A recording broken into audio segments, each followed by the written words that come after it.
नमस्कार, आप सभी का आज सत्संग में स्वागत है।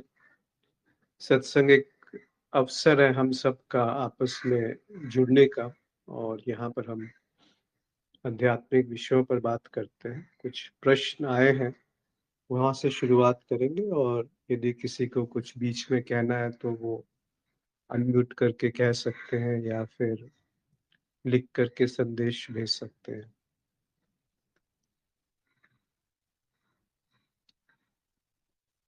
पहला प्रश्न है जो जीवन में अभी पके नहीं हैं, उनके लिए क्या बिना अनुभव के ज्ञान ठीक है?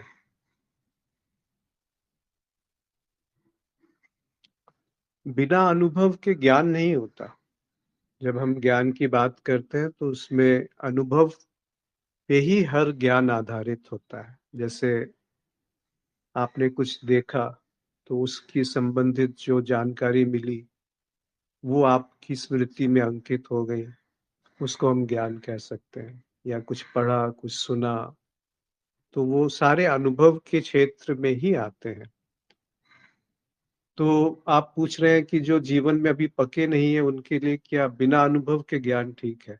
यानी अनुभव ही नहीं है, जीवन में बहुत सारे अनुभव अभी नहीं हुए, पर ज्ञान कहीं से सुन लिया, तो क्या वो ठीक है? वो अगर आप इशारा करना चाह रहे हैं कि शाब्दिक ज्ञान है या सैद्धांतिक बात है, तो वो फिर बहुत दूर तक नहीं लेके जाएगा।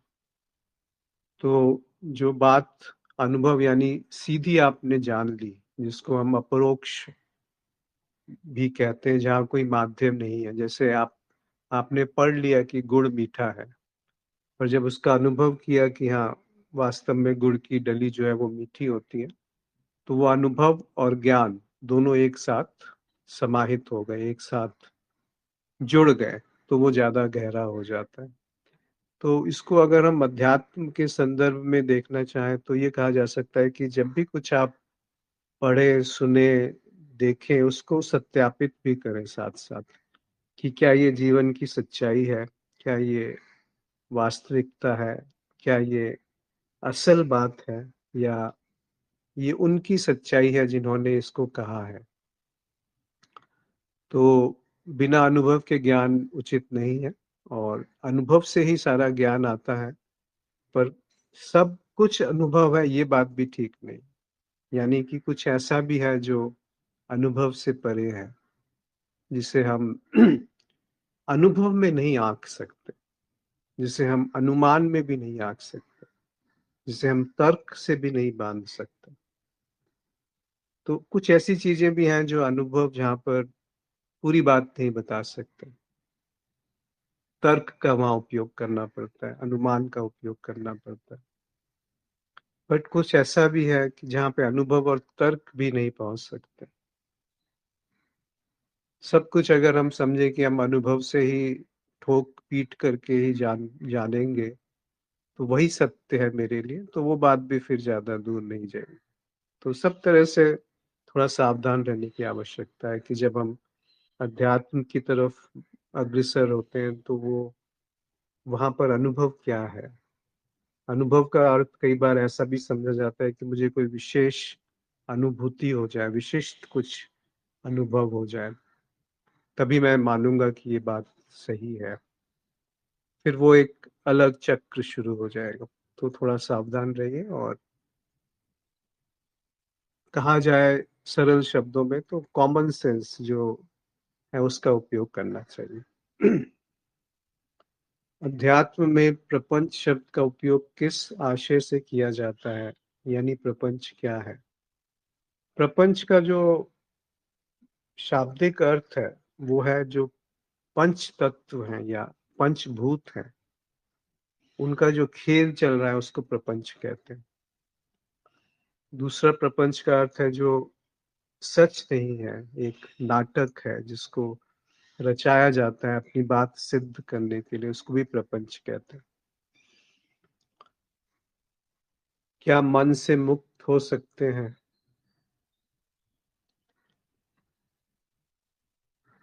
मन से मुक्त अगर आप कुछ करके होना चाहते हैं, तो वो संभव नहीं है, क्योंकि वो जो मन से मुक्त होना चाहता है, वो भी मन का ही हिस्सा है। जो मन से पहले से ही मुक्त है, वो मन से कैसे मुक्त होगा? और जो मन का ही हिस्सा है, वो मन से कैसे मुक्त होगा? तो इसे जाँचें थोड़ा कि वो क्या है जो मुक्ति की अभिलाषा करता है, जो चाहता है कि मैं मुक्त हो जाऊँ, जो अपने आप को बंधन में मान कर के बैठा हुआ है। उस तरफ यदि दृष्टि जाएगी, तो हो सकता है कुछ ऐसा उभर के आए जो पहले से मुक्त है। और मुक्त के लिए जो विपरीत अवस्था है, वो बंधन का होना आवश्यक है। तो क्या मन कभी बंधन से भिन्न है या मन ही बंधन है? और हम चाहते हैं कि मन ना रहे लेकिन मुक्ति का मुझे एहसास हो जाए। तो हर एहसास मुक्ति का एक बंधन की घोषणा है। ऐसा नहीं है कि मैं भी रहूँगा और मुक्ति भी हो जाएगी। अगर मुक्ति ही चाहिए तो ये जो मैं का केंद्र है, जो व्यक्तित्व एक विभाजन करके मैंने बनाया हुआ है कि मैं हूँ शरीर, मन, बुद्धि, अहंकार, अपने अनुभव, छवियाँ, एक प्रतिमा एक मैंने गढ़ी हुई है अपने बारे में, वो बंधन है। तो उससे वो प्रतिमा ही मुक्त नहीं हो सकती, वो तो वैसे ही झूठ है। वो जो छवियाँ हमने बनाई हुई है, दूसरे के बारे में, अपने बारे में या मुक्ति के बारे में या बंधन के बारे में, वो छवियाँ ही संसार है, वो छवियाँ ही जगत है। अन्यथा तो सब जो है वो प्रकृति है, वो तथ्य है, वो सत्य है, वो सौंदर्य है। उसमें कहीं कुछ बंधन या मुक्ति की गुंजाइश नहीं है। ऐसा नहीं है कि बहुत तप करके, प्रयत्न करके, भक्ति करके, ज्ञान अर्जन करके, सेवा करके मुक्ति मिलेगी। समझ में मुक्ति है कि कौन है जो मुक्त होना चाहता है और किससे मुक्त होना चाहता है। कहाँ पर है बंधन और वो मुक्ति कहाँ पर है जिसकी हम कल्पना करते हैं जो बंधनों से मुक्त हो जाएगा। आगे पूछा है कि आत्मा का रूप कैसा है? वो हवा है, प्रकाश है, आकाश है, कुछ तो होगा। ये शब्द बहुत सारे दूषित हो गए। जैसे प्रदूषण हवा में प्रदूषित हो गई है, वैसे ही धीरे धीरे ये शब्द प्रदूषित हो जाते हैं, जिसे हम आत्मा कहते हैं। हम समझते हैं आत्मा का अर्थ है कि वो कोई पैदा होता है तो आत्मा उसके साथ शरीर में प्रवेश करती है और मरने पे वो आत्मा वहां से शरीर को त्याग त्याग देती है। ऐसा कुछ है। ऐसा कुछ जब जिसने ये शब्द रचा होगा आत्मा, वो इस तरफ उसका संकेत नहीं होगा। तो आप पूछना चाहते हैं कि उसका रूप कैसा है, तो पहले ये समझना होगा कि आत्मा क्या है, तभी तो आप उसका रूप बयान करने का प्रयास करेंगे। तो जो भी जाना जा सकता है वो आत्मा नहीं है। आत्मा यानी जो स्वरूप, एक तरह से आप उसे कहें तो जो जहाँ मैं का अभाव है वो आत्मा है। जहाँ मैं नहीं हूँ पर जीवन मात्र है, वो आत्मा है। ये जो मैं का केंद्र बनता है, ये हम समझते हैं कि वो है आत्मा। शरीर, मन, कारण शरीर या उससे परे, वहां पर आत्मा का वास है। ऐसा नहीं है। आत्मा यानी जो होना मात्र है, जहां पर कोई विभाजन नहीं है, जो अविभाजित है, अखंड है, उसको अगर आप शब्दों में कहना चाहें तो वो आत्मा है। पर वहां मैं नहीं हूं जो जान सके कि वो क्या है। तो जो भी जाना जा सकता है वो आत्मा नहीं है। चेतना क्या है? परम चेतन भी कुछ है या यह शब्द ही गलत है? परम चेतन जैसा कुछ नहीं होता। चेतना को दो तीन कई तरीके से परिभाषित किया जा सकता है। जैसे चेतना कहते हैं कि जो जानने की शक्ति है वो चेतन है, और जो हिल डुल नहीं सकता, जो जान नहीं सकता, जहाँ ज्ञान नहीं समाहित हो सकता, वो जड़ है। पर वास्तव में आप देखेंगे तो ऐसा कोई विभाजन नहीं है। वो चेतनता है जो अधिक और कम मात्रा में पाई जाती है। यानी कि एक पेड़ में जो चेतन है या चेतनता है, उसमें सीमित उसकी अभिव्यक्ति है, और एक मनुष्य में जो चेतनता है उसमें उसकी संभावना बढ़ जाती है। तो चेतनता का अर्थ है कि जहाँ पर अभी जो पहले पूछा आत्मा, तो वो चैतन्य है, वो चेतना नहीं है। चैतन्य यानी जो शुद्ध जानने की जो संभावना है, उसको चैतन्य कहते हैं, जहाँ शुद्ध जाना जा रहा है। तो परम चेतना जैसा कुछ नहीं होता, जैसे परम आत्मा जैसा कुछ नहीं होता। तो चेतना यानी जब उसकी अभिव्यक्ति इस पंच शरीर में हुई या और किसी जीव में हुई, तो उसको चेतना कहते हैं। बुद्धि के पार अद्वैत है कहने का आधार क्या है? क्या यह भी बुद्धि की उपज नहीं है? बुद्धि की उपज है, जब तक इसको हम सत्यापित नहीं करते कि अद्वैत है कि द्वैत है। और यदि हमने कहीं से सुन लिया कि ये बात सही है क्योंकि वो कहीं शास्त्र में लिखी है, क्योंकि किसी बहुत बड़े गुरु ने इसको कहा है, तो फिर वो एक बुद्धि की उपज ही है। फिर वो बड़ा धोखा बना देगी। जैसे होश के बारे में जानना होश नहीं है, अद्वैत के बारे में जानना अद्वैत नहीं है।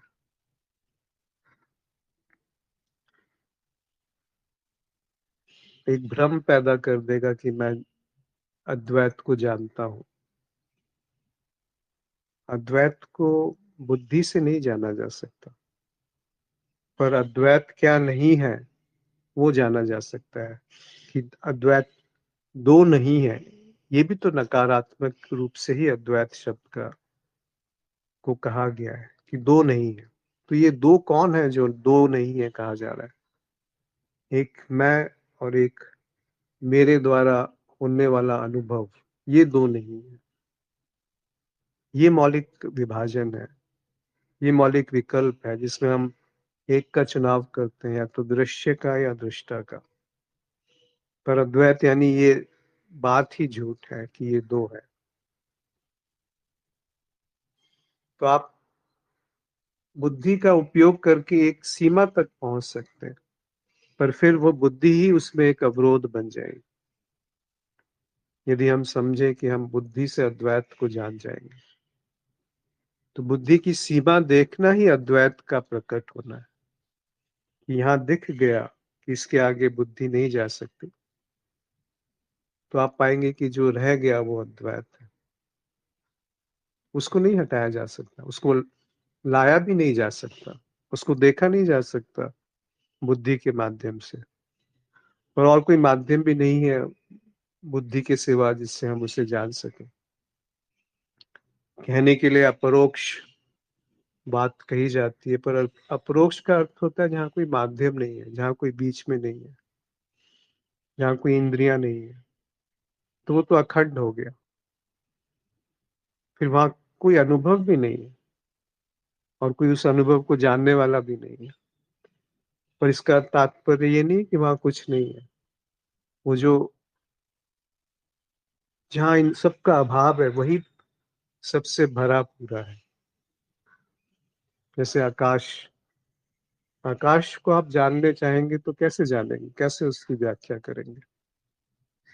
पर आकाश मात्र उसमें वस्तुओं का अनुभव है। वस्तुओं के आर-पार आकाश है। जैसे घड़े के अंदर भी आकाश है और घड़े के बाहर भी आकाश है। और जो घड़ा जिस परमाणुओं का बना है उसमें भी आकाश व्याप्त है।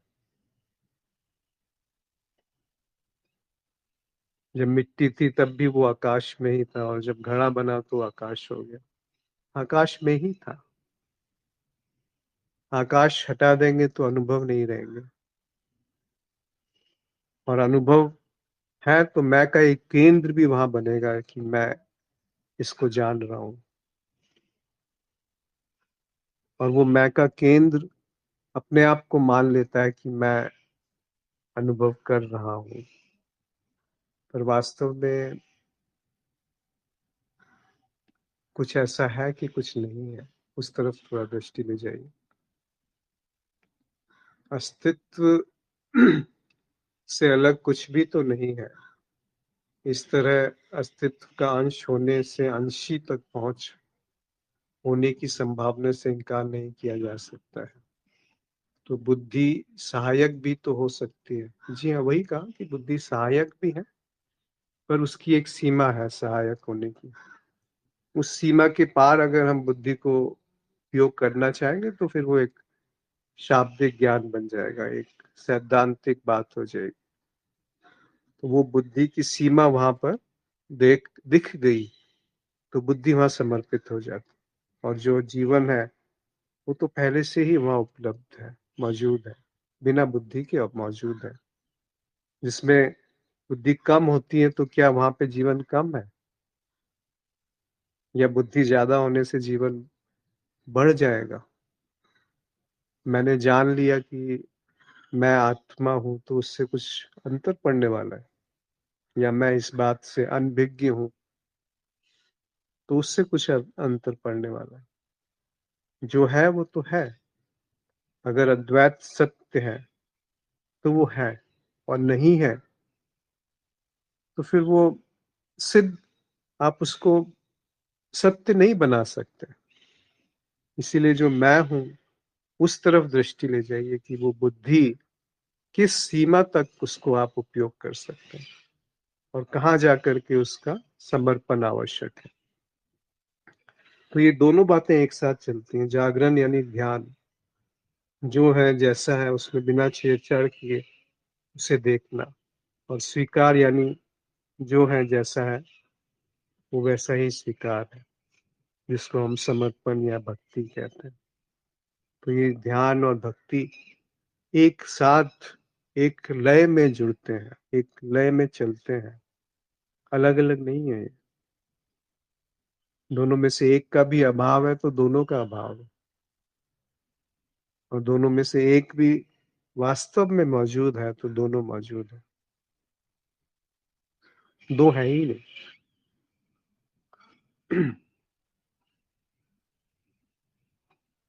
कभी कभी अपने को साक्षी में जब हम रखते हैं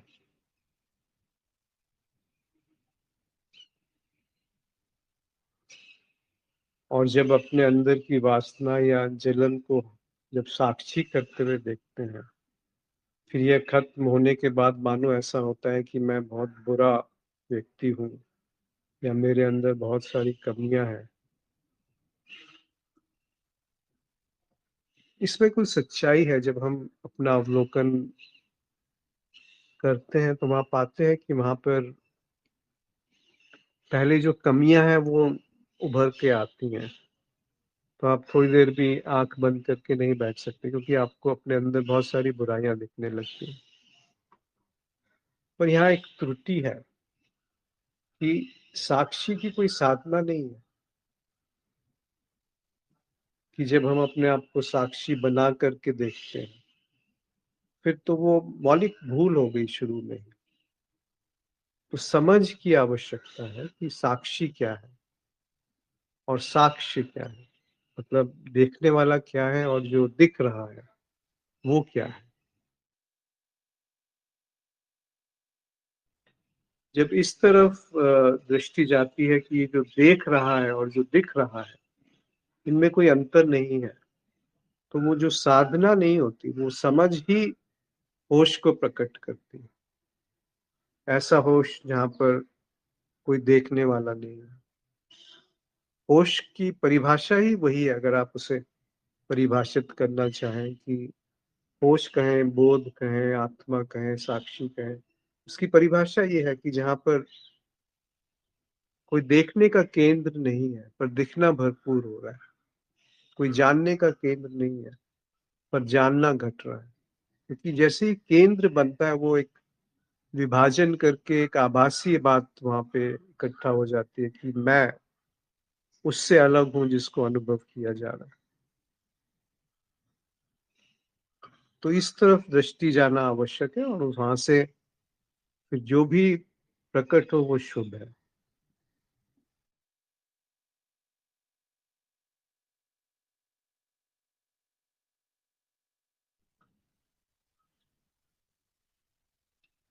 चिदाकाश, चित आकाश और भूताकाश, इनके बारे में कुछ बताएं। यह जीव और अस्तित्व की अपेक्षा में क्या है? इसका बहुत महत्व श्री योग वशिष्ठ रामायण में वर्णित है। उसको समझने में थोड़ी दिक्कत हो रही है। जो सरल भाषा में अगर इनको कहा जाए तो जो जागृत अवस्था में अनुभव होते हैं उसमें एक आकाश है जिसको हम भूताकाश कहते हैं, जहाँ वस्तुएं हैं और ठोस है सब कुछ। और उस आकाश में एक दूरी का आभास होता है कि एक वस्तु और दूसरे वस्तु के बीच में जो दूरी है और उसके बीच में जो है उसको हम आकाश समझते हैं, तो ये भूताकाश। पर जब हम स्वप्न में आ जाते हैं तो वहां पर भी एक आकाश है जिसमें सारी वस्तुएं डोल रही हैं, जिसमें उनकी गति हो रही है। उसमें भी दूरी है, उसमें भी वस्तुएं हैं, उसमें भी अनुभव है। उसको हम चित्ताकाश कह सकते हैं, जहाँ पर मन, सोच विचार, संवेदनाएं, ये सब अंकित है। चित्ताकाश, मन का क्षेत्र, बुद्धि का क्षेत्र। और तीसरी बात आती है जो चिदाकाश है, जहाँ पर चैतन्य है, जहाँ पर मन और ये जो तथाकथित रूप से प्रकृति है, इन दोनों का समावेश है, जहाँ पर सारे अनुभवों का वो केंद्र है। पर वहां पर कोई व्यक्ति नहीं है उस केंद्र में। हमारी बुद्धि वैसे ही सोच सकती है कि एक व्यक्ति होना आवश्यक है, तभी तो ये संसार काम कर रहा है। और व्यक्ति यानी व्यक्तित्व, एक अनुभवों का संग्रह है, उसे हम व्यक्ति कह सकते हैं। पर आप देखिए ना, अनुभवों का संग्रह कितना कितना उसमें तत्व है, कितना उसमें स्थिरता है। वो तो बदलता रहता है। तो चाहे स्थिरता हो, चाहे तरलता हो, चाहे उष्णता हो, चाहे शीतलता हो, चाहे शून्यता हो, चाहे बोध हो, चाहे प्रकाश हो, या चाहे मोक्ष हो, ये सब जो गति है ऊर्जा की, वो उसकी उसका खेल है, जो पांच तत्वों में और तीन गुणों में प्रवाहित है। कबीर साहब कहते हैं, झीनी झीनी बीनी चदरिया, आठ कंवल 10 चरखा डोले, पांच तत्व गुण तीनी चदरिया। यानी वो जो 7 या 8 चक्र समझ लीजिए, बिंदु चक्र कहते हैं, उन सब में वो डोलती है, जिसको वो चदरिया कह रहे हैं। या फिर 10 इंद्रियों में वो डोलती है, या फिर पांच तत्वों में वो डोल रही है, या तीन गुणों में वो डोल रही है। पर ये सारे के सारे जो गति है, वो सब एक शरीर के रूप में आप उसे जान सकते हैं, चाहे वो स्थूल हो या सूक्ष्म हो। उसको वो चदरिया कहते हैं। अंत में कहते हैं कि दास कबीर जतन करी ओड़ी, ज्यों की त्यों धर दीनी चदरिया।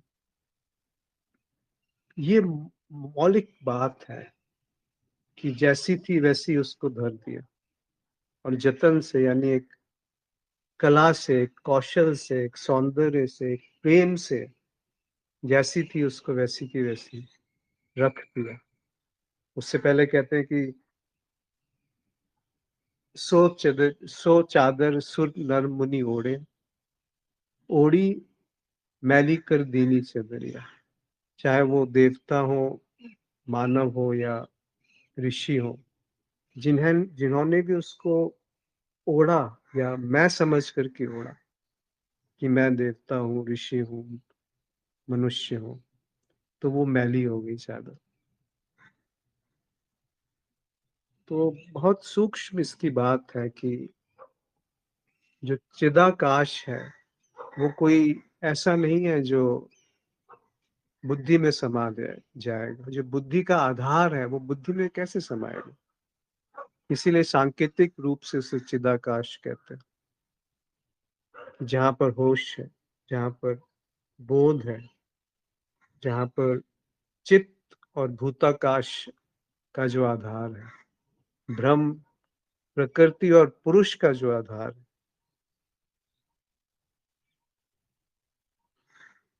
जीवन में भय क्यों है? भय का अर्थ होता है जब हम कोई आकांक्षा पूरी ना हो, उससे विचलित होना। तो भय हमेशा भविष्य में होता है और उसका आधार अतीत होता है कि पहले कुछ अनुभव हुए, उसकी स्मृति संग्रहित है, उसके आधार पे कुछ ऐसा होना चाहिए जो मेरे अनुसार वो घटना हो, और वो नहीं घट रही तो भय होगा। जिसे योग क्षेम कहते हैं, यानी कि कुछ मिल जाए, जो मुझे जरूरत है वो मिल जाए, या जो मिला हुआ है वो छूट ना जाए। आप देख रहे हैं दोनों में कितना, कहाँ मौलिक भूल है कि मैं अलग हूं उससे जो मुझे मिलता है, मैं भिन्न हूं उससे जो मुझसे छूट जाएगा। कहीं ऐसा तो नहीं जो मिलता है वही मैं का निर्माण कर रहा है, वो उससे अलग नहीं है। जैसे लहर में, समुन्द्र में उफान आता है तो वो एक भंवर बन जाता है या लहर बन जाती है। वो लहर समुन्द्र से भिन्न नहीं है। पर अगर लहर समझ ले कि मैं समुन्द्र से भिन्न हूं और मैं बनी रहूं, तो फिर वो भय को निर्मित कर ले। भय एक असहजता की अवस्था है। भय एक अहंकार की घोषणा है। भय एक अज्ञान का प्रतीक है। भय, सबसे बड़ा भय है मृत्यु का भय, कि शरीर मुझसे न छूट जाए, या मेरे जाने के बाद मेरे प्रियजनों का क्या होगा। हम समझते हैं कि मृत्यु का भय सबसे बड़ा है, क्योंकि हमने जाना नहीं कि अभी क्या है, अभी जो घट रहा है क्या, वहां पर मृत्यु क्या है। मृत्यु यानी क्या, किसकी मृत्यु होती है?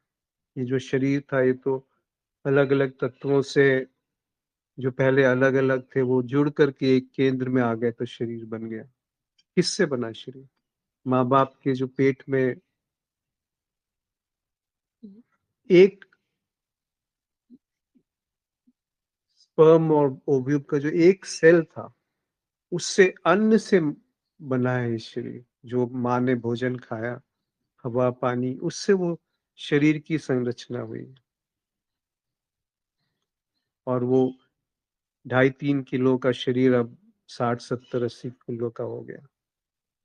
कितना अन्न खाया हमने।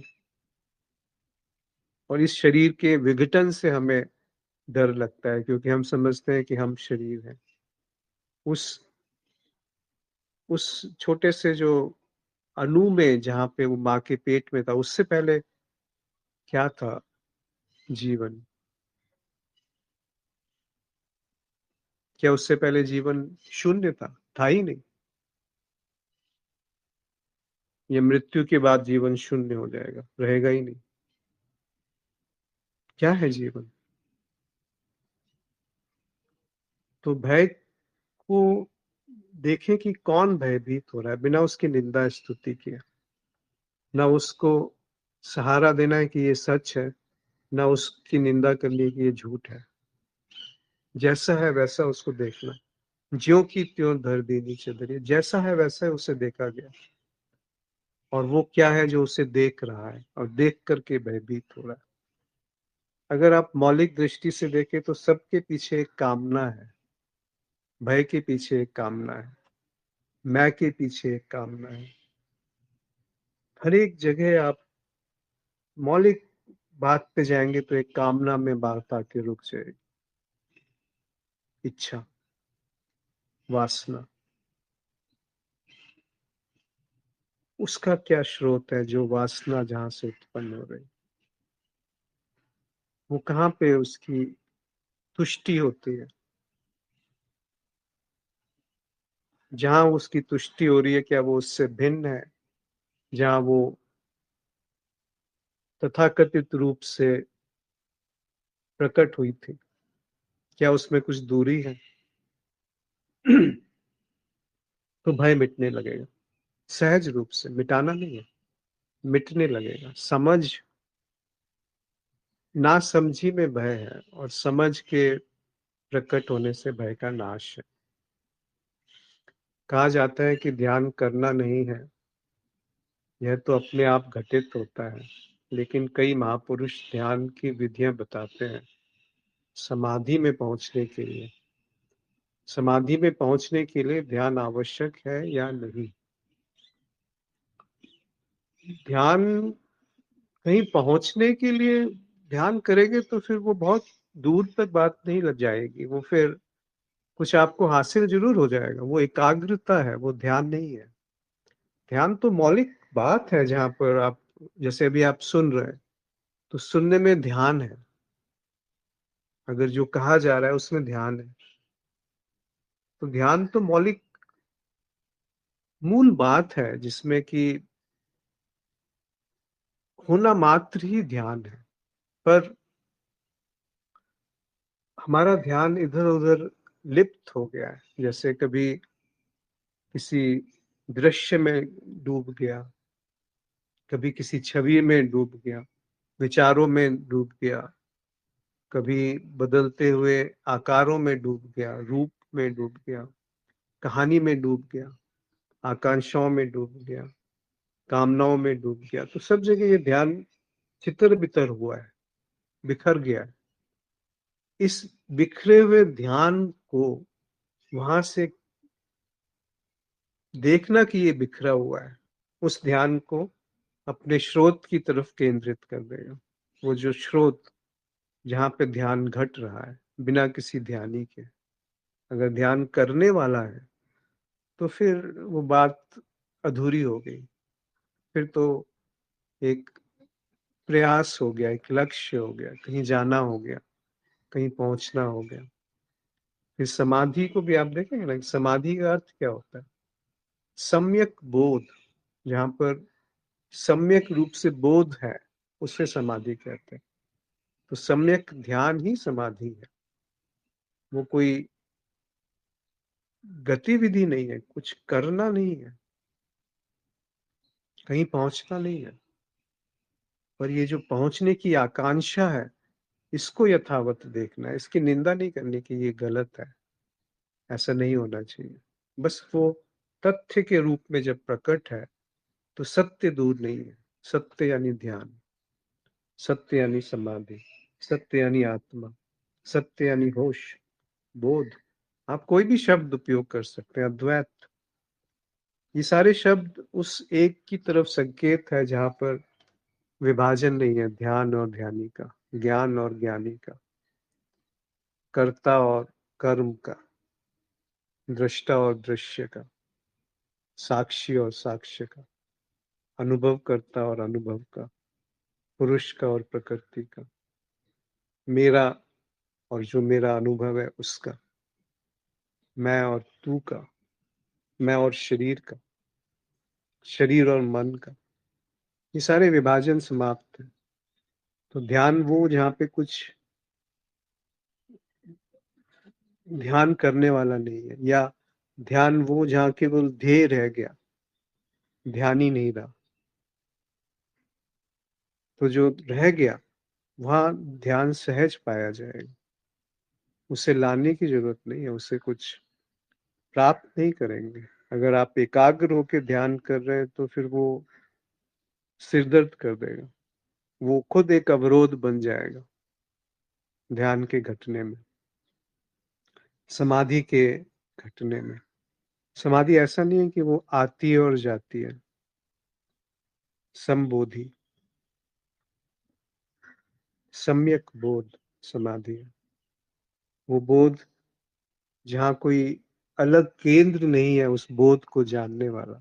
और बोध तभी तो हो सकता है जब केंद्र का अभाव हो, नहीं अन्यथा वही कल्पना होगी कि ये समाधि है। ये एक विशिष्ट अनुभव है जिसको मैं समाधि कहता हूँ। हमारी परेशानी क्या है कि मैं भी बना रहा हूँ और ध्यान भी घट जाए, मैं भी बना रहा हूँ और समाधि का अनुभव भी हो जाए। वो कैसे संभव है?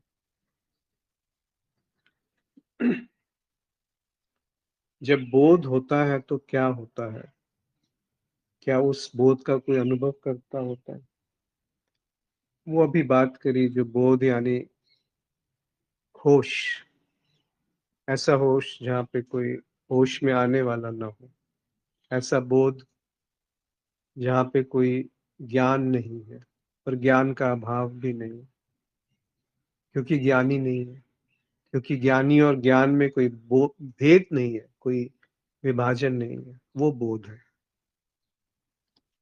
अहम रहित सत्ता का क्या मतलब होता है?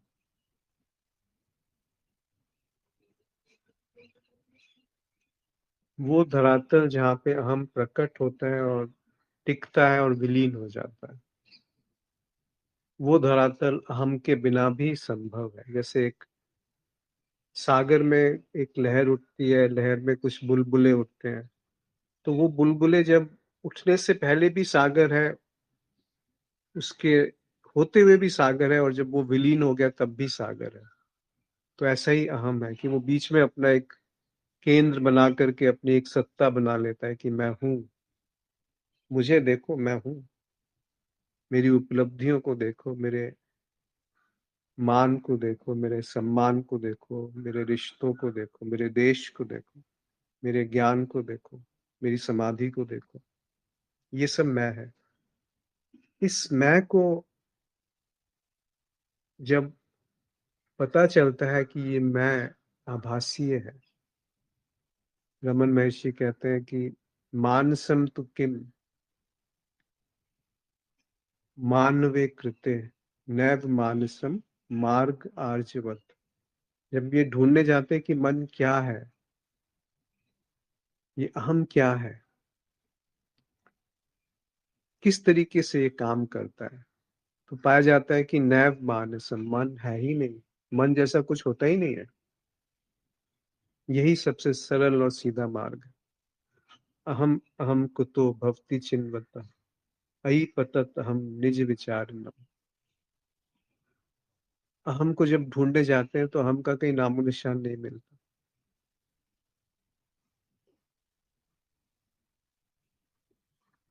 इस पे अगर दृष्टि टिक गई कि जो अहम को ढूंढने जाएंगे तो नहीं मिलेगा, ऐसा नहीं कि रमन महर्षि ने कहा इसलिए बात सत्य है, पर उसे ढूंढो तो सही, खुद ही ढूंढो ना, कहाँ पर है ये मैं का केंद्र। यह दृश्य जगत को भास यह दृश्य जगत जो भास रहा है, क्या इसकी सत्ता है या यह एक भ्रम मात्र है? यदि इसकी सत्ता है तो इसका आधार क्या है, और यदि ये भ्रम है तो इसका अधिष्ठान क्या है, और अधिष्ठाता कौन है? जगत और प्रकृति को अलग अलग तरीके से ढंग से समझने में आवश्यक है कि जो तथ्य है वो प्रकृति है, और जिसे हम जगत कहते हैं वो एक कल्पना है जो विचारों से निर्मित हुई है। जैसे मेरा एक जगत है कल्पनाओं का, छवियों का, जिसमें मैं खुद को कुछ समझता हूँ और बाकी जो है उनको मैं अपने से भिन्न समझता हूँ, तो वहाँ संसार या जगत निर्मित हो जाता है। जो गतिमान है, जो सतत गतिमान है, जो तथ्य है उसको हम जो प्रकृति है उसके बारे में बहुत सीमित हमारे पास जानकारी उपलब्ध है, जितनी इंद्रियों के माध्यम से मिल सकती है या हम बुद्धि के अनुसार कुछ कल्पना कर सकते हैं, वो भी अनुभव पे ही आधारित है।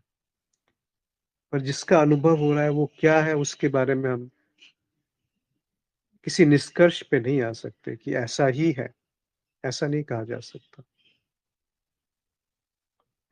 तो जगत हमारे अंदर बनता है, जहाँ पर मैं का केंद्र है, जहाँ पर तू का एक वास्तविक सत्ता है, जहाँ मैं सही हूँ और तुम गलत हो, वो संसार बन गया। जहाँ मुझे कहीं पहुँचना है, जहाँ कुछ हासिल करना है, जहाँ कुछ दिखाना है, जहाँ कुछ देखना है, वो संसार है। जहाँ कुछ पाना है, चाहे वो समाधि ही क्यों ना हो, चाहे वो बोध ही क्यों ना हो, चाहे वो अद्वैत का ज्ञान ही क्यों ना हो, वो सब संसार की बात है। इसीलिए जो मौलिक बात है, जस का तस देखो, क्या है उसमें बिना छेड़छाड़ किए देखना, और देखना तभी पूर्ण होगा जब देखने वाले की तरफ भी दृष्टि है कि वो क्या है जिसे हम समझते हैं कि वो देख रहा है। तो जगत हमेशा भासता है, जो हमारी कल्पनाओं, छवियों, विचारों, इनसे जो निर्मित है वो आभासीय है, भासता है, वो सत्य नहीं है, तथ्य भी नहीं है। सत्य तो आगे हो गया, एक भ्रम है। तो आप पूछ रहे हैं यदि इसकी सत्ता है तो इसका आधार क्या है, और यदि ये भ्रम है तो इसका अधिष्ठान क्या है। इसकी सत्ता सोच, विचार, मन, बुद्धि, वही उसी से ये निर्मित है संसार, जगत। तथ्य उससे निर्मित नहीं है, प्रकृति उससे निर्मित नहीं है। प्रकृति पहले थी, उस प्रकृति में कुछ विशिष्ट रूप से संरचना जब एकत्रित हुई तो वहां पर ये जगत का निर्माण हुआ, जो हमारी मानसिक कल्पना है। इस सृष्टि में क्या है वो हम उस मानसिक बात रूप से नहीं जान सकते कि क्या है, वो बुद्धि से नहीं जान सकते। और यदि ये भ्रम है तो इसका अधिष्ठान क्या है, और अधिष्ठाता कौन है, यानी कोई उसका मालिक कौन है, और उसका आधार क्या है, जिस अधिष्ठान क्या है जिस पे ये भ्रम टिका है। प्रकृति को भ्रम मत समझिए, प्रकृति एक तथ्य है। उस प्रकृति में ही कुछ एक संरचना बनी जिसको हमने मानव कहा, मन कहा, उस वो आधार है, इस अधिष्ठान, वो इस भ्रम का आधार है जिसको हम जगत कहते हैं। शायद मैं अपनी बात रख पाया, शायद नहीं। क्या आत्मज्ञान माया का ज्ञान और ब्रह्म ज्ञान ही पूर्ण है? अनुभवकर्ता के लिए हो सकता है मेरे शब्दों का चयन सही नहीं हो। संपूर्ण जीवन के लिए क्या जरूरी है? हो सकता है प्रश्न ही गलत हो। आपसे प्रार्थना है कि आप इस बात को स्पष्ट, सरल और सहज करें। प्रश्न उतना स्पष्ट नहीं है, पर दो चीजें आप शायद पूछना चाहते हैं। वैसे उत्तर दिया है आज ही इसका कि क्या आत्मज्ञान, माया का ज्ञान और ब्रह्म ज्ञान ही पूर्ण है, और संपूर्ण जीवन के लिए क्या जरूरी है। कोई भी ज्ञान पूर्ण नहीं हो सकता जब तक उसमें कोई जानने वाला बना हुआ है, जब तक उसको जाना जा रहा है। तो वो पूर्ण कैसे होगा? वो तो अधूरा है ना, क्योंकि उसमें उस तरफ दृष्टि नहीं है जो उसको जान रहा है। तो शाब्दिक तौर से भी हम आत्मज्ञान, माया का ज्ञान या ब्रह्म ज्ञान ले सकते हैं, समझ सकते हैं, बुद्धि में उतार सकते हैं, पर जीवन में उसकी झलक नहीं है। वो रूखा हो गया, उसमें रस नहीं है, उसमें भक्ति का रस नहीं है। और अगर केवल भक्ति है, उसमें ज्ञान समाहित नहीं है, तो वो दिशाहीन है, उसमें भ्रम है। पर इन दोनों का एक संगम है, जहाँ पर ध्यान भी है और समर्पण भी है, जागरण भी है और स्वीकार भी है, ज्ञान भी है और अज्ञान भी है, भक्ति भी है और ज्ञान भी है। दोनों चीजें एक साथ है, एक एक क्षण में उपलब्ध है, वो पूर्ण है। वास्तव में ये अलग है ही नहीं। तो जो अद्वैत है, जहाँ पर दो नहीं है, मैं और तू, मैं और मेरा, मैं और अनुभव, साक्षी और साक्ष्य, दृष्टा और दृश्य, जब ये दो अविभाजित अखंड एक तरीके से दिखने लगते हैं सामने, ऐसे ही दिखते हैं जैसे आप किसी पंछी की चहचहाट को देख सकते हो, सुन सकते हो, पंछी को देख सकते हो, एक वस्तु को देख सकते हो। उस तरह से जब दिखता है वो, तो फिर वो बात और है, फिर वो शब्दों का खेल नहीं। संपूर्ण जीवन के लिए क्या जरूरी है? संपूर्ण जीवन के लिए ये जरूरी है कि संपूर्णता क्या है और जीवन क्या है, इसकी समझ जरूरी है। वो जिसे जाना नहीं जा सकता वो जीवन है, वो जो कभी तोड़ी नहीं जा सकती वो पूर्णता है, जो पूर्णता से टूट करके पूर्णता अखंडित रहती है, खंडित नहीं होती, वो पूर्णता है। जो असीमित है, जो सीमा जिसकी जांची नहीं जा सकती, एक असीमित एक सीमित एक असीमित को ढूंढने चला है। एक लहर एक सागर की गहराई नापने चली है, एक बुलबुला चांद को छूने चला है, काव्यात्मक रूप से कहा जाए।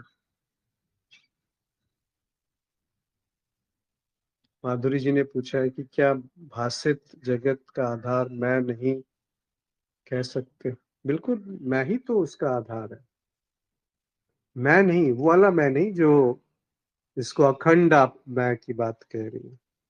वो एक भाषित मैं का अर्थ है, जहाँ पर हमारी स्मृतियों से, जिसको हम हमारी कहते हैं, जहाँ पर कुछ अनुभवों का संग्रह है, जहाँ पर कुछ स्मृतियों का संग्रह है, जहाँ पर एक केंद्र है छवियों का, आकांक्षाओं का, कल्पनाओं का, संवेदनाओं का, अनुभवों का। वो जो केंद्र है वो जगत का निर्माण करता है। इसीलिए तो आप देखेंगे ना कि यहाँ जितने 8 अरब लोग हैं अगर, तो 8 अरब जगत है। आपका जगत मेरा जगत भिन्न है। आप एक ही बात, एक ही चीज आप अलग तरीके से समझेंगे, मैं अलग तरीके से समझूंगा। एक ही चीज आपको दुख दे सकती है, वो मुझे सुख दे सकती है। एक ही रूप जिसको आप सुंदर कह सकती है, मैं उसे कुरूप कह सकता हूँ। आप देखिए ना, अफ्रीका में जो सुंदरता की परिभाषा है और जो अमेरिका में है और जो भारत में है, बिल्कुल भिन्न परिभाषा है रूप की, सौंदर्य की। कैसे संभव है? तो सबने अपना अपना एक जगत बना रखा है। मेरे अंदर ही पता नहीं कितने जगत है। कभी मैं एक जगत बना लेता हूँ, उसको तोड़ करके एक दूसरा जगत बना देता हूँ। इसीलिए तो अष्टावक्र कहते हैं कि विश्व स्फूर्ति यत्र इदं तरंगा इव सागरे तत्त्वमेव निसंदेह चिन्मात्र विज्वर भव। ये सारे विश्व जो है वो ऐसे स्फुरित होते हैं जैसे सागर में तरंगे। किसमें? मुझ में। अब ये मैं जो है वो वाला मैं नहीं है, जो मैं विश्व का एक हिस्सा है। इसीलिए बहुत समझ, बहुत बहुत बारीकी, बारीकी भी नहीं कहना चाहिए, बहुत सरलता की आवश्यकता है यहाँ पर। एक तरह से शुद्धता की आवश्यकता है, एक शुद्ध बुद्धि की आवश्यकता है, कि जो खुद के विनाश के लिए स्वीकृत है, जहां पर कि मैं मिट जाऊं पर सत्य दिख जाए। अगर मैं झूठ है तो वो मिट जाए, पर सत्य प्रकाशित रहे। वो होश।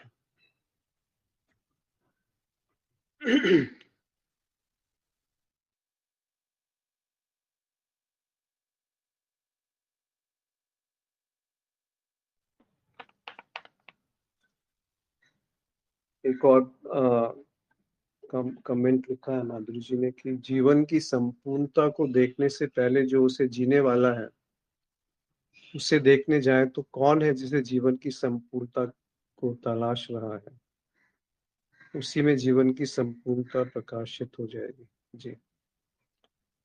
और किसी मित्र का कोई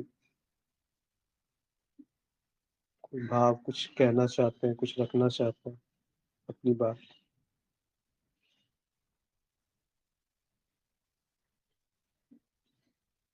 कुछ ऐसा जो तर्क संगत नहीं है, जो अनुभव से मेल नहीं खाता, जो तर्क से मेल नहीं खाता, जो जीवन के साथ लय नहीं रखता कि जीवन कुछ और है और यहाँ कुछ और बात हो रही है, ऐसा कुछ?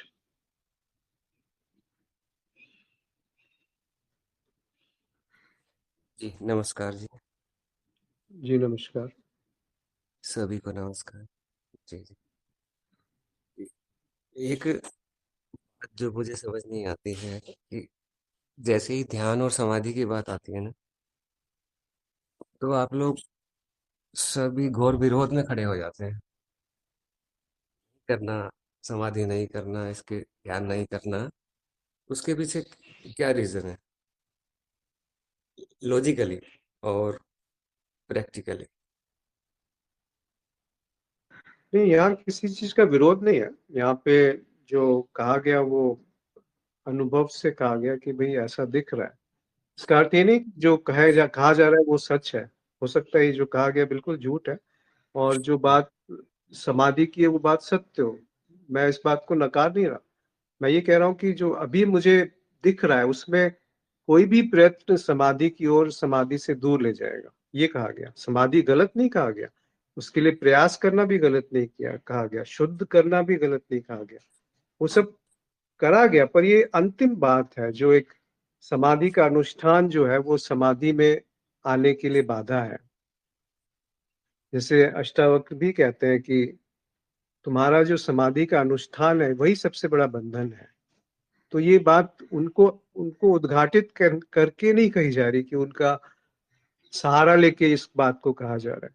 अभी जो दिखता है कि समाधि का अर्थ क्या है, पहले वो समझा जाए, और उस तक पहुंचने का रास्ता क्या है ये समझा जाए। फिर पता चलेगा कि समाधि के पहुंचने का कोई रास्ता नहीं है, आप पहले से ही वहां पर हो। इस तरीके से उसको कहा गया। हो सकता है ये बात सही ना हो, सबके लिए सही होना कोई आवश्यक थोड़ी है। जैसे प्रश्न पूछता है ना, प्रश्नकर्ता का जो भाव है कि ध्यान करना सही है या गलत है, करना चाहिए कि नहीं करना चाहिए, समाधि पहुंचने के लिए ध्यान आवश्यक है या नहीं। अगर इसी शब्दों में सीमित रहे हम और ध्यान की बात पूछे, समाधि की बात पूछें, तो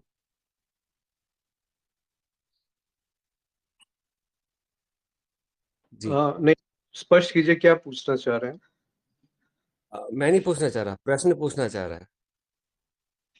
नहीं, आप अपनी बात रखिए ना कि आपका क्या प्रश्न है। मुझे शंका है, इसी इसी बात पे शंका है, तभी पूछ रहा हूँ ना मैं। हाँ, नहीं, प्रश्न तो पूछिए, क्या क्या चाह रहे हैं आप, स्पष्टीकरण। मैं ये चाह रहा हूँ कि ध्यान करना चाहिए कि नहीं करना चाहिए, समाधि की तरफ बढ़ना चाहिए कि नहीं बढ़ना चाहिए। जी।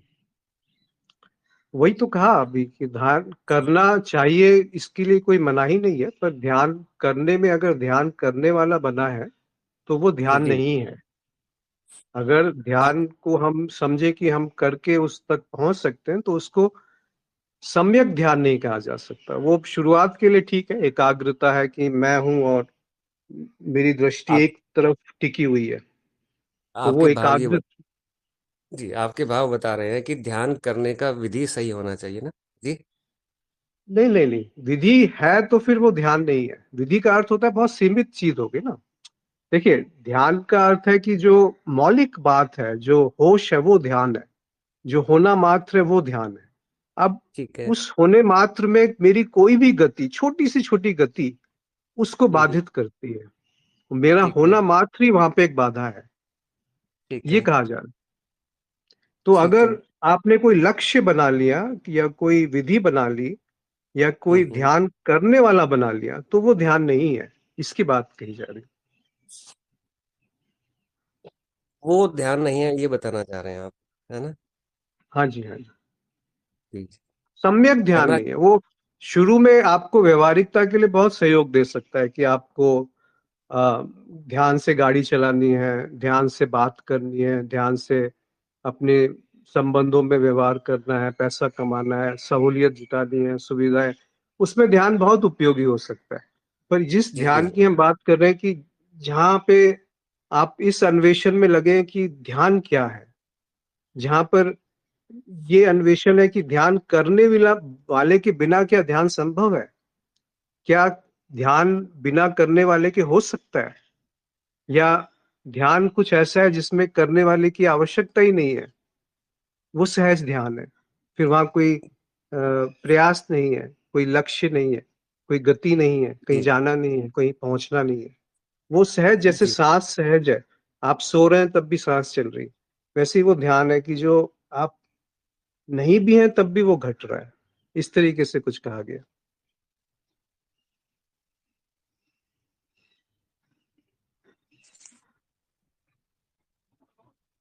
उमाकांत जी। जी। प्रणाम। जी पंडित जी। प्रणाम। पंडित जी। हाँ आदित्य जी। हाँ, कोई और कुछ बोलना चाह रहा था कोई? जी बोलिए। नहीं, आप बोलिए आदित्य जी, आप अपनी बात रखिए। हाँ, मैं ये कहना चाह रहा था कि दरअसल ध्यान के विषय में जो भ्रांति होती है वो इसलिए होती है कि व्यवहारिक जीवन में हम ध्यान को समझते हैं केंद्रित होना या एकाग्र होना, उसको हम ध्यान समझते हैं। और फिर जो है ना, उसको योग मार्ग में जो विधियां बताई जाती हैं आरंभ में, वह भी एकाग्रता की विधियां होती हैं। अब वो एकाग्रता की विधियों को ध्यान समझ लिया जाता है, इसीलिए भ्रांति उत्पन्न होती है। दरअसल क्या है कि वो कर करके ही हम कुछ समझते हैं, हमारे मन में ये धारणा होती है कि कुछ करने से होगा, क्योंकि कर्ता भाव है। तो सारे मार्गों में एक ही शिक्षा है, वो है मैं को समाप्त करना। चाहे वो भक्ति के माध्यम से हो, चाहे वो योग के माध्यम से हो, चाहे ज्ञान के माध्यम से हो। चूक कहाँ पे हो जाती है कि हम जो है ना भेद खोजने लग जाते हैं कि नहीं, भक्ति में तो ऐसा है, ज्ञान में तो वैसा है, और योग में वैसा है। अगर ऐसा होता तो आचार्य शंकर ने सभी रास्ते बताए, भक्ति का भी रास्ता बताया, योग का भी रास्ता बताया, और ज्ञान का भी रास्ता बताया। तो जो साधक जिस जहां पर है वहां पर उसको वो तरीका बता दिया गया। अब बात तो मुख्य ये है कि मैं कैसे समाप्त किया जाए। जो ये भूत है जिसने पकड़ रखा है, और वो भूत है भी नहीं, वो भय का भूत है। और वो भय क्या है? मेरे मिट जाने का भय, कि मैं तो नहीं रह जाऊंगा। तो ये कैसा अध्यात्म? दरअसल मेरे नहीं रहने पे ही आध्यात्म घटित होता है। अब वो जो ध्यान की विधियां बताई गई, तो वो ध्यान कराया नहीं जाता, कोई किसी को करा नहीं सकता ध्यान। वो विधि बताई जाती है कि इस तरीके से आपको आरंभ करना है। उसके बाद ध्यान घटित होता है। अब वो जब ध्यान घटित होगा तो वहां पे ध्यान करने वाला समाप्त हो जाता है। इसलिए कहा जाता है कि ध्यान किया नहीं जाता, ध्यान होता है। क्योंकि ध्यान में यदि ध्यान करने वाला बच गया तो वो ध्यान नहीं है। और यही होता है कि जीवन भर व्यक्ति ध्यान ही करता रहता है, और वो बात समाप्त नहीं होती ध्यान की। जबकि एक बार जीवन में ध्यान घट गया तो ध्यान वहीं समाप्त हो जाता है। अब वो ध्यान की अवधि का बढ़ जाना समाधि है। तो ये बहुत छोटी छोटी बातें हैं, लेकिन मुख्य बात समझना ये है कि चाहे कोई भी मार्ग हो, वो सभी मार्ग अपनी जगह सही हैं। वो एक ही बात बताते हैं कि मैं को कैसे छोड़ा जाए। पहले ये देखना चाहिए कि मैं छोड़ने के लिए ये मन तैयार है कि नहीं। मन ही मैं है, और ये मन ही मन से छूटना भी चाहता है। मोक्ष भी किसको चाहिए? मन को ही चाहिए। और बंधन कौन है? बंधन भी मन ही है। तो ये महत्वपूर्ण है समझना। जी। जी, आभार आपका आदित्य जी। एक उमाकांत जी ने लिखा है कि आपने कहा मैं चला जाए और सत्य दिख जाए, ऐसी स्थिति में सत्य किसे दिखेगा? यही तो बात हो रही है उमाकांत जी, कि अगर कोई देखने वाला बचा रह गया तो फिर वो सत्य नहीं रहा, वो अर्ध सत्य हो गया। यानी कि देखने वाला भी है और जो दृश्य है वो भी बना हुआ है, तो फिर सत्य कैसे रहा वो? सत्य तो वही हो सकता है ना जहां पर एक समग्र दृष्टि है, दोनों तरफ, जो देख रहा है और जो दिख रहा है, और इनके बीच में जो यदि कुछ है, यदि है, तो उस तरफ भी दृष्टि है। पर वहां पे फिर आप ये पूछते हैं कि ये किसे दिखेगा? अगर वो किसी को दिख गया तो फिर वो सत्य नहीं रहा। इसको थोड़ा, इस पे समय व्यतीत कीजिए। ये इतना सरल भी है लेकिन सरल नहीं है, क्योंकि बुद्धि जटिल है, इसीलिए वो सरल चीज जटिल हो जाती है। तो सरलता इसकी इसमें है कि कोई देखने वाला आवश्यक नहीं है देखने के लिए। अभी भी जो देख रहा है, जो दिख रहा है, उसमें आप समझते हैं कि देखने वाला होना ही चाहिए तभी वो दिखेगा। जैसे एक कैमरा है, उसमें भी सब कुछ रिकॉर्ड हो रहा है, और वो रिकॉर्डिंग आप 20 साल बाद भी निकाल के लाएंगे, वैसी की वैसी दिख जाएगी। तो वहां तो कोई देखने वाला नहीं था, पर उस कैमरे को दिख रहा था। दिख रहा था का अर्थ है कि वहां पर कुछ स्मृति में अंकित हो रहा। वो एक उपकरण था जहां पे वो स्मृति में अंकित हो रहा है। तो जब हम दृष्टा की तरफ लेके जाते हैं अन्वेषण की, वो क्या है जो देख रहा है, तो वहां बुद्धि क्षीण होने लगती है, वो अपनी सीमा देखने लगती है, वो समाप्त होने लगती है। फिर जो देखने वाला है और जो दिख रहा है, उनका भेद समाप्त हो जाता है। वहां कोई ऐसा नहीं है कि वो दो अलग अलग बातें हैं। जो देख रहा है, देखा जा रहा है, उससे देखने वाला बन रहा है। फिर आप इस बात को बिल्कुल आसानी से देख पाएंगे कि आप नहीं, दिख जाएगा कि जो दृश्य है उससे दृष्टा का निर्माण हो रहा है। जबकि हम समझते हैं कि दृष्टा अंतिम अवस्था है, और वो एक ऐसी अवस्था है जो जहां पहुंचना है हमें, जैसे भी ध्यान की बात की आदित्य जी। पर ऐसा नहीं है, कहीं ऐसा तो नहीं है कि दृश्य से जो हमारी कल्पना है उससे हम दृष्टा का निर्माण कर रहे हैं। वास्तव में कोई दृष्टा है या नहीं है, दोनों बातें सिद्ध नहीं करी जा सकती अगर आप दृश्य को बीच से हटा दें। और केवल दृष्टा है और दृश्य नहीं है, वो बात भी दिखती नहीं है कि ऐसा है। तो ये ज्यादा, क्योंकि हमारी मन, बुद्धि, धारणाएं, धर्म, शास्त्र बहुत आसानी से हमें बनाए रखने के लिए ये एक हम आभास में या भ्रम में जा सकते हैं कि मैं दृष्टा हूं, मैं साक्षी हूं। जबकि वो वास्तव में जीवन में वो रस नहीं उतरा जिसको हम साक्षी कहते हैं। हम कुछ सुख की कामना के लिए साक्षी के पास जाते हैं, या कुछ दुख से मुक्त होकर के साक्षी के पास जाना चाहते हैं, या कुछ बदलने के लिए साक्षी का आसरा लेना चाहते हैं, आश्रय लेना चाहते हैं। ये नहीं कहा जा रहा कि साक्षी है कि नहीं है, और साक्षी वो नहीं है जो साक्षी का विचार है। हम साक्षी के विचार को साक्षी मान लेते हैं और कहते हैं कि मैं साक्षी हूं। साक्षी को आप कैसे जानेंगे बिना दृश्य के? और यदि दृश्य से उसे जान लिया गया तो फिर वो साक्षी नहीं रहा, वो सीमित हो गया। शायद ये बात स्पष्ट हो पाई उमाकांत जी।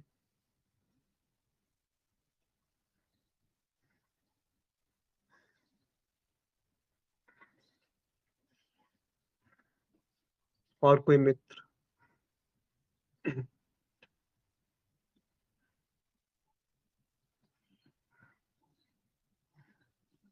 नमस्ते मुनि, आप आज ज्वाइन कर पाए?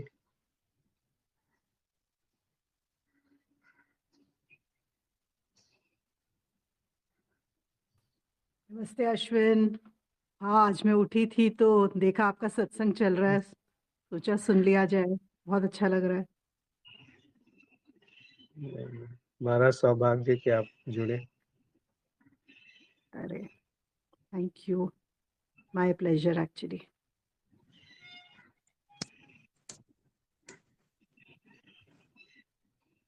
और कोई मित्र कुछ कहना चाहता?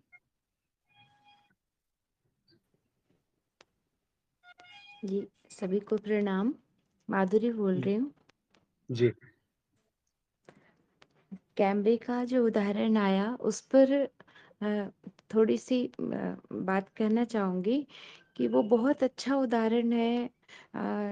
मतलब जैसे स्मृति में कोई चीज़ अंकित होती है, तो कैमरा जो है वो जिधर जिधर घुमाते हैं सारे दृश्य उस पर आते हैं, और जब तक हम क्लिक नहीं करें तब तक वो अंकित नहीं होती, वो वैसे ही साफ रहता है बिल्कुल। तो मुझे लगता है कि ये इससे हम बहुत अच्छे से रिलेट कर पाते हैं कि जब हम मैं पर केंद्रित होते हैं तो सोचते हैं मैं देख रहा हूँ, कैमरा तो देख नहीं रहा होता है लेकिन सारे दृश्य उसमें उतर जाते हैं, वो छोटा सा लेंस। लेकिन जैसे ही हम जब क्लिक कर दिए, अब कहते हैं कि ये दृश्य जो है ये कैमरे में अंकित हो गया, स्मृति में अंकित हो गई, अब हम उससे जुड़ गए। तो बस इतना सा फर्क है कि हम यहाँ पर अलग नहीं कर पाते, और हम इसी के लिए चूंकि कंडीशनड है हर समय किसी चीज को से अटैच होने की, बंधने की, तो जब तक ये बंधन रहेगा, क्लिक करने वाली आदत होगी, तब तक हम इससे मुक्त नहीं हो सकते, मुझे लगता है ऐसा। जी जी, आप सही कहा माधुरी जी। इसको थोड़ा सा और अगर बढ़ाएं तो ऐसा भी कह सकते हैं कि कोई सीसीटीवी है लेकिन पीछे कोई मेमोरी कार्ड नहीं है। यानी कि एक कैमरा लगा हुआ है जिसमें जो भी उसके सामने आता है उस वो दृश्य दिख रहा है, पर पीछे क्योंकि मेमोरी कार्ड नहीं है इसलिए वो वहां पे कुछ टिक नहीं रहा। और जैसे ही वहां पे कोई मेमोरी कार्ड आ गया तो वो फिर जैसे आपने क्लिक करने की बात कही, तो वो फिर उस स्मृति वहां पे संग्रहित हो गई। फिर वो जो है संग्रहित स्मृति मैं का निर्माण करती है कि मैं जी अलग हूँ। जी और वो जो मैं अलग हूँ कहता है वो अपने आप को साक्षी घोषित कर देता है। इसको आप आगे भी समझिए, ऐसे ही संरचना होती है जी। कि जो कहता है कि मैं अलग केंद्र हूँ वही कहता है कि मैं साक्षी हूँ। अब इस मैं बात को साक्षी समझ हो गया। बहुत आवश्यक है, इसको समझना। नहीं तो हम साक्षी की बात कर सकते हैं, हम उसको समझ नहीं सकते, जान नहीं सकते, हो नहीं सकते, देख नहीं सकते, बन नहीं सकते। उससे हम सुख नहीं प्राप्त कर सकते, वहां सुख का अभाव है, जी दुख का भी अभाव है। तो वो अगर दृश्य नहीं है तो साक्षी भी नहीं है। तो जो दृश्य है वही अपने आप को एक आरोपित करता है एक छवि के रूप में कि ये साक्षी है। ये कई बार एक आखिरी एक कहते हैं भ्रम हो सकता है, या दुविधा हो सकती है, या द्वंद हो सकता है, साक्षी और साक्ष्य का जो भेद है। जी। उमाकांत जी ने लिखा है कि समझ आ रहा है दृष्टा और दृश्य एक हो जाते हैं। एक हो नहीं जाते। अगर वो हो जाएंगे तो फिर वो दो थे फिर कभी एक हो गए, ऐसा नहीं है। ऐसा कह सकते हैं कि जो दृश्य है उसी को जाना जा सकता है। ऐसा कह सकते हैं जो बेहोशी है उसको जाना जा सकता है। ऐसा कह सकते हैं जो होश का अभाव है उसको जाना जा सकता है। या ऐसा कह सकते हैं जो साक्षी नहीं है उसको जाना जा सकता है। पर साक्षी क्या है वो नहीं जाना जा सकता। होश क्या है वो नहीं जाना जा सकता। प्रेम क्या है वो नहीं जाना जा सकता। ध्यान क्या है वो नहीं जाना जा सकता। ध्यान क्या नहीं है वो जाना जा सकता है। प्रेम क्या नहीं है वो जाना जा सकता है। वैसे ही साक्षी क्या नहीं है वो जाना जा सकता है। यानी दृष्टा क्या नहीं है वो जाना जा सकता है। और वो सीमा बुद्धि की, स्मृति की, अहंकार की, मेरे होने मात्र की, वो जो सीमा है, जब वो विसर्जित हो जाती है तो शायद जो रह जाएगा उसे हम प्रेम कहें। तो जो शायद रह जाए उसे हम ज्ञान कहें, यानी होश कहें, सम्यक ज्ञान कहें। तो ये कोई सिद्धांत नहीं है, ये कोई थ्योरी नहीं है, दर्शन नहीं है, दार्शनिक वाला दर्शन। ये सम्यक एक समता है, एक तथाता है। तथाता यानी जहाँ पे जस का तस है, उसमें कोई फेरबदल नहीं है, जैसा है वैसा दिख रहा है। बुद्ध कहते हैं तथागत कभी हुए नहीं, उन्होंने कभी जन्म नहीं लिया, उनकी कभी मृत्यु नहीं है, उन्होंने कुछ कहा नहीं आज तक, और ना वो कहीं गए हैं। वो तथागत अपने आप को ही कह रहे हैं। तो वो अलग एक स्थिति है। कबीर अपने आप को कबीर कह रहे हैं, कृष्णमूर्ति अपने आप को स्पीकर कह रहे हैं।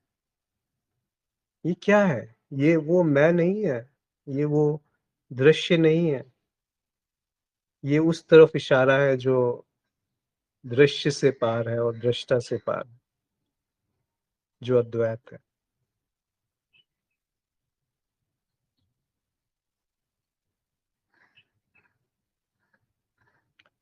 मुझे लगता है और किसी का कोई कुछ कहना चाहते हैं, या आज यहाँ पर हम समाप्त कर सकते हैं।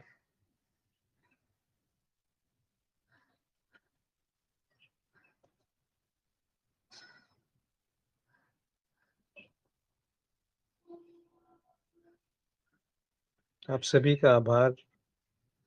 कोई बहुत जटिल विषय नहीं है अध्यात्म, जटिल हमारी बुद्धि है, और वो बुद्धि जो है सरल उसको जटिल कर देती है। अध्यात्म शुरू होते ही समाप्त हो जाता है। जहाँ ध्यान का स्वाद लगा, जैसे आदित्य जी ने कहा कि वो एक बार चख लिया, फिर ध्यान आपको करना नहीं पड़ेगा। ध्यान में आप कभी रहोगे, कभी नहीं रहोगे, कभी बनोगे, कभी मिटोगे। आप नहीं कर सकते ध्यान। ध्यान में एक अवसर है मेरे होने मात्र का, या मेरे ना होने मात्र का। जैसे प्रेम में एक अवसर है कि वो एक माध्यम से बह सके।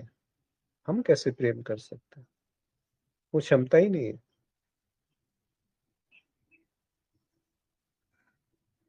आप सबका बहुत आभार आज जुड़ने के लिए। नमस्कार।